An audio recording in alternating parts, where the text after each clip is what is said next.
आज 14 अप्रैल 2026 है। संयुक्त राज्य अमेरिका की नौसेना ने प्रभावी रूप से होर्मुज जलमरू मध्य की नाकाबंदी कर दी है और वॉशिंगटन तथा तेहरान के बीच एक नाजुक अस्थायी युद्ध विराम ठीक 8 दिनों में समाप्त हो रहा है।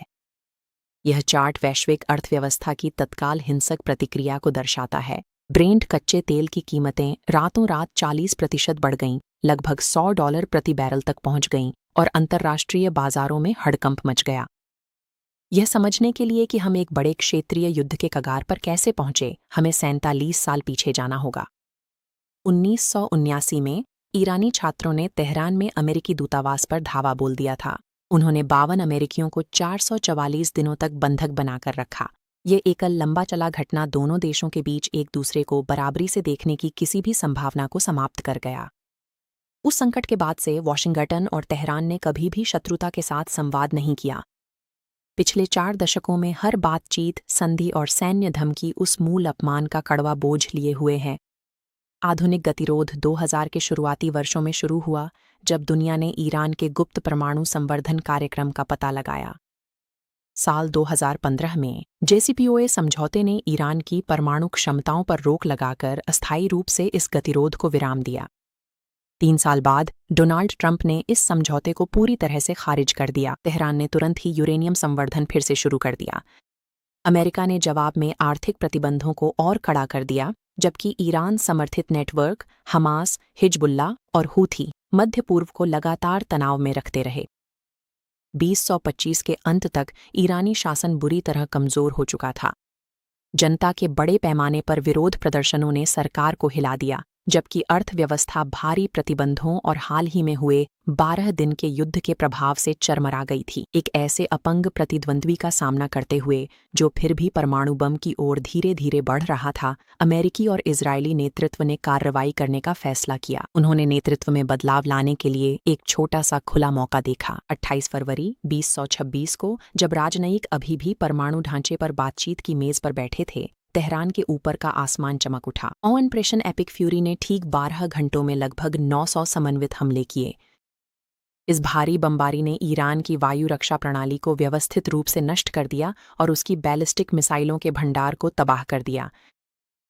मिसाइलों की शुरुआती लहर ने देश के सबसे उच्च पदस्थ लक्ष्य, सर्वोच्च नेता अली खामेनेई को भी समाप्त कर दिया। लेकिन हमलों की भारी संख्या ने दुखद गलतियों को सुनिश्चित कर दिया। मिनाब में एक नौसैनिक अड्डे पर निशाना साधी गई एक अमेरिकी मिसाइल रास्ता भटक गई और पास के एक बालिका विद्यालय पर जा गिरी। मलबे में 170 नागरिकों की मौत हो गई। विध्वस्त स्कूल की वह तस्वीर तुरंत पूरी दुनिया में प्रसारित हो गई, जिससे भारी अंतर्राष्ट्रीय निंदा हुई। इस हमले ने ईरानी सरकार के बचे हुए लोगों को वही साधन दे दिया जिसकी उन्हें जरूरत थी। नागरिकों की मौत की संख्या ने उन्हें नैतिक बढ़त दिला दी और बिखरी हुई आबादी को एकजुट करने के लिए एक शक्तिशाली भर्ती पोस्टर भी मिल गया।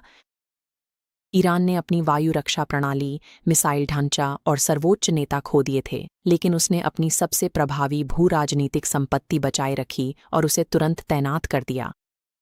यह नक्शा होर्मुज जलमरू मध्य को दर्शाता है, जो फारस की खाड़ी को हिंद महासागर से जोड़ता है। दुनिया के कुल दैनिक तेल का 20% इस संकरे मार्ग से होकर गुजरता है। तेहरान ने जलमरू मध्य को बंद घोषित कर दिया और सुरक्षित मार्ग के लिए प्रति जहाज $2 मिलियन का पारगमन शुल्क मांग लिया। वैश्विक ऊर्जा आपूर्ति को रोककर ईरान ने विश्व अर्थव्यवस्था को बंधक बना लिया। इसने साबित कर दिया कि पारंपरिक सैन्य हार भी साधारण भूगोल की शक्ति को मिटा नहीं सकती। प्रारंभिक हमलों के 6 सप्ताह बाद हिंसा थम गई। दोनों देशों के वार्ताकारों ने 2 सप्ताह के युद्ध विराम पर सहमति जताई और इस्लामाबाद में तटस्थ स्थान पर मिले। उपराष्ट्रपति JD वेंस ने वॉशिंगटन की ओर से एकमात्र गैर परक्राम्य मांग रखी। ईरान को स्थायी रूप से और बिना शर्त अपने परमाणु हथियार बनाने की क्षमता को समाप्त करना था।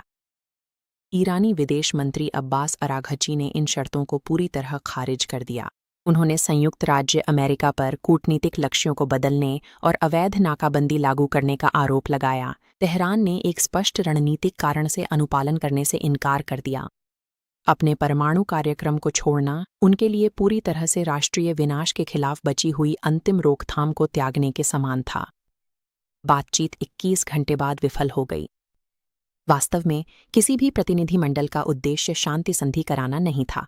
दोनों केवल अपनी अपनी जीवित रहने की खातिर सख्ती से बातचीत कर रहे थे, जिससे समझौते की कोई गुंजाइश नहीं बची थी। इस्लामाबाद में विफलता के तुरंत बाद हालात और बिगड़ गए। आज अमेरिकी नौसेना ने एक सक्रिय सैन्य नाकाबंदी लागू कर दी है, जो किसी भी जहाज को जो ईरानी बंदरगाह में प्रवेश या बाहर निकलने की कोशिश करता है, शारीरिक रूप से रोक रही है। अंतर्राष्ट्रीय प्रतिक्रिया पूरी तरह से घबराहट की है। रूस ने अपने परमाणु कर्मचारियों को बाहर निकाल लिया है। कतर मध्यस्थता के लिए गुहार लगा रहा है और पड़ोसी देश हालात के फैलाव के लिए तैयार हो रहे हैं। अब दो सशस्त्र शक्तियां दुनिया के सबसे महत्वपूर्ण चौक पॉइंट पर शून्य राशि टकराव में फंसी हुई हैं, जिससे 1979 की बंधक संकट की दुश्मनी हर सैन्य निर्णय में घसीटी जा रही है। अब कोई कूटनीतिक रास्ता बाकी नहीं बचा है। दुनिया बस घड़ी की ओर देख रही है और इंतजार कर रही है कि नाजुक युद्ध विराम 22 अप्रैल को समाप्त हो जाए।